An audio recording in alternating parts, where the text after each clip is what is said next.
नमस्कार मित्रांनो, मंथन चॅनल मध्ये आपलं स्वागत आहे.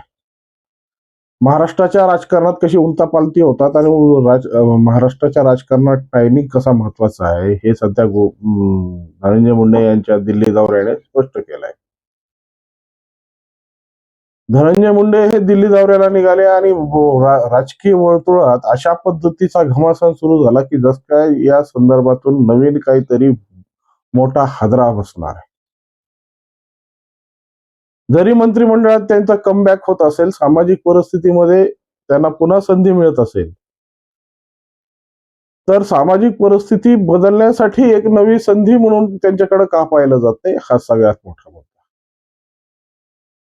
वास्तविक स्वरूपात ज्या पद्धतीने धनंजय मुंडेंचा दिल्ली दौरा हा ज्या पद्धतीनं नियोजित करण्यात आला आणि ज्या पद्धतीने त्यांचं नियोजन बदलत गेलं, त्या पद्धतीनं प्रसार माध्यम आणि सामाजिक सोशल मीडियातली जी समीकरण आहेत ते समीकरण कशा पद्धतीने बदलत गेलेत याची प्रचिती आम्हाला यांच्या पटलावर पाहायला मिळाली.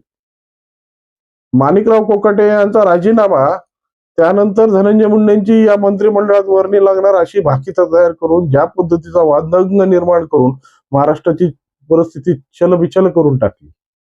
आणि खऱ्या अर्थानं धनंजय मुंडेंच्या माध्यमातून जर एवढ्या पद्धतीचा जर विस्फोट होत असेल, एवढ्या पद्धतीची भूमिका जर बदलत असेल, तर धनंजय मुंडेंचं राजकीय वर्तुळामध्ये एक अनन्य महत्व आहे असं सांगून जाणाऱ्या या घटना आहेत.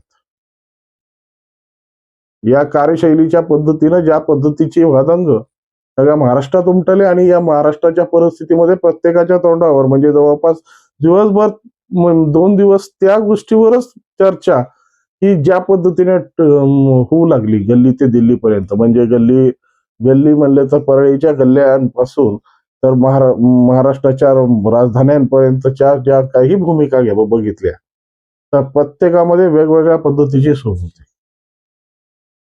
आणि खऱ्या अर्थानं राजकीय भूमिका जर इतकी मजबूत असेल आणि या पद्धतीचे पडसाद जर त्या भूमिकेसोबत वलय तयार होत असतील, तर त्या राजकीय व्यक्तिमत्वाला म्हणावं काय.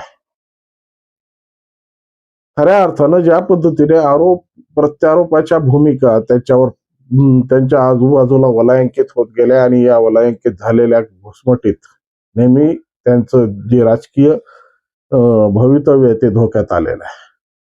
पण हे भवितव्य खऱ्या अर्थानं सामाजिक दृष्टीनं किती महत्वाचं आहे की की या वलयांकित झालेल्या प्रश्नांमुळे त्यांनी त्यांचा जो श्वास घुसमटतोय किंवा ज्या पद्धतीने त्यांच्या कारकिर्दीला एक गतिरोधक निर्माण होत आहेत, याच्यावरही अभ्यास आता त्यांनी स्वतः केला पाहिजे.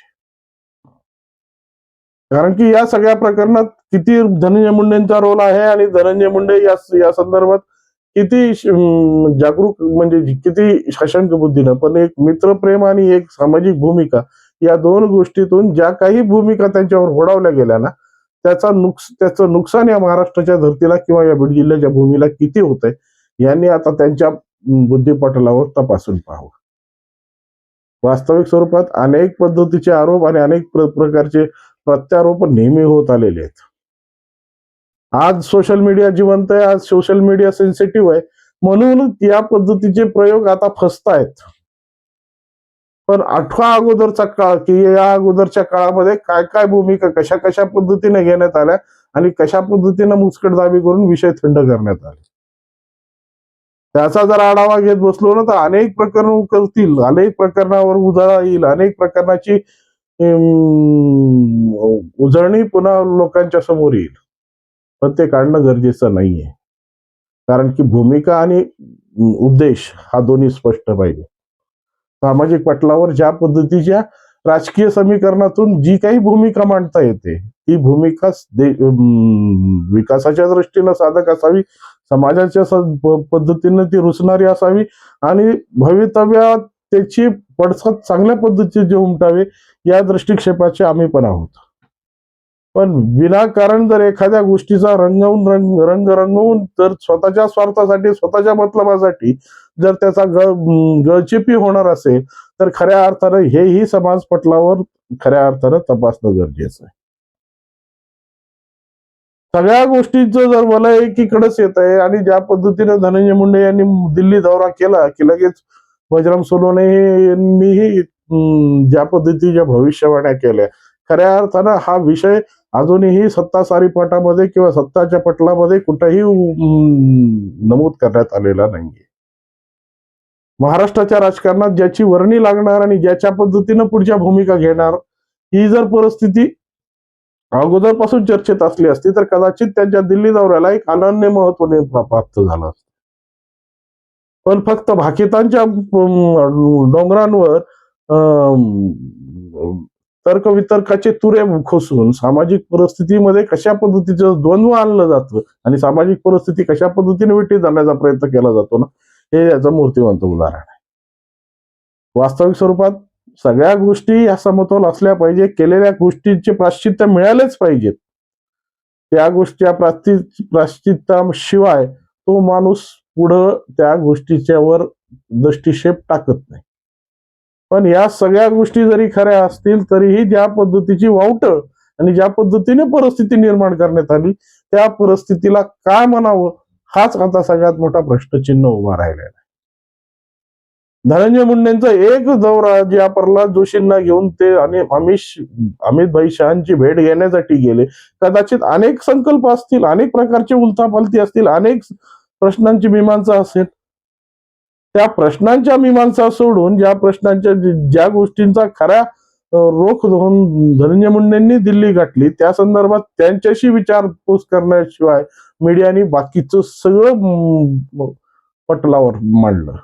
प्रफुल्ल पटेलांपासून तर सुनील तटकरेंपर्यंत आणि गल्लीच्या नेत्यांपासून ते दिल्लीच्या नेत्यांपर्यंत कुणाला सोडलं नाही. पण वास्तविक स्वरूपात एवढ्या जर चलबिचल परिस्थित्या जर सामाजिक पटलावर होत असतील आणि अशा पद्धतीच्या प्रत्यारोपामध्ये निर्माण झालेली परिस्थिती पुन्हा कशा पद्धतीनं पुढे येणार नाही याचीच तसदीक सध्या समाज माध्यम घेतायत की काय असाच प्रश्न निर्माण होऊ लागलेला. त्यामुळं डोंगराला आग लागली पळा रे पळा, डोंगराला आग लागली पळा रे पळा, अशा परिस्थिती निर्माण करून सामाजिक परिस्थितीमध्ये नेमकं घडवायचं काय? परिस्थिती आहे खूप चांगल्या पद्धतीने समाज उपयोगी गोष्टीसाठी तुम्ही तुमच्या पद्धतीच्या भूमिका मांडण्यासाठी दुमत नाही. पण एखाद्या गोष्टीचा जर कांगावा करून समाजामधल्या भूमिका जर तुम्ही वेगवेगळ्या पटलावर वेगवेगळ्या पद्धतीने जर मांडत असताल तर खऱ्या अर्थानं त्या समाजाला मध्ये निर्माण होणारी जी कलुषितता आहे त्याला खऱ्या अर्थानं जबाबदार आता समाज माध्यमे धरले जातील, मीडियात धरला जाईल. कारण अजूनही स्पष्ट झालेलं नाहीये की काय नेमकं काय उद्दिष्ट आहे आणि हे उद्दिष्ट सफल म्हणजे स्पष्ट होण्याच्या अगोदरच लावलेले हे कयास सामाजिक स्वास्थ्यासाठीही चांगले नाहीत आणि सामाजिक प्रतिष्ठेसाठी सुद्धा चांगले नाहीये. आणि त्या पद्धतीनं ज्या प्रश्नांच्या भडेमार करून तुम्ही सामाजिक परिस्थितीमध्ये वेगवेगळ्या पद्धतीची आपली कलगीतुरे करण्याचा प्रयत्न करतात, ते कलगीतुरे हे सामाजिक स्वास्थ्यासाठी योग्य नाहीत. त्यामुळे भूमिका घेताना सुद्धा तुम्हाला काय भूमिका दिली पाहिजे, काय भूमिका समाज हितासाठी याचं निरीक्षण करणं आणि याचं तुमच्या कसोटीवर घासणं हे काळाची गरज आहे. त्यामुळं सामाजिक पटलावर काय रुजतं आणि काय पचतं हे बघून काय विकतं हे बघण्याच्या दृष्टिकोनात पडू नका आणि सामाजिक स्वास्थ्यासाठी आपली भांडवलशाही करून सामाजिक स्वास्थ्य बिघडून आपलं टिमकी वाजवण्यात जी रस तुम्ही आज धरलाय ना, ते खऱ्या अर्थानं महाराष्ट्रासाठी धोकेदायक. या जर भूमिकेला तुम्ही जाणलात तरच खऱ्या अर्थानं आपलं काम सार्थकीला गेलं आणि समाज व्यवस्था सुद्धा त्याच पद्धतीने सुदृढ होईल. या आशेने नमस्कार.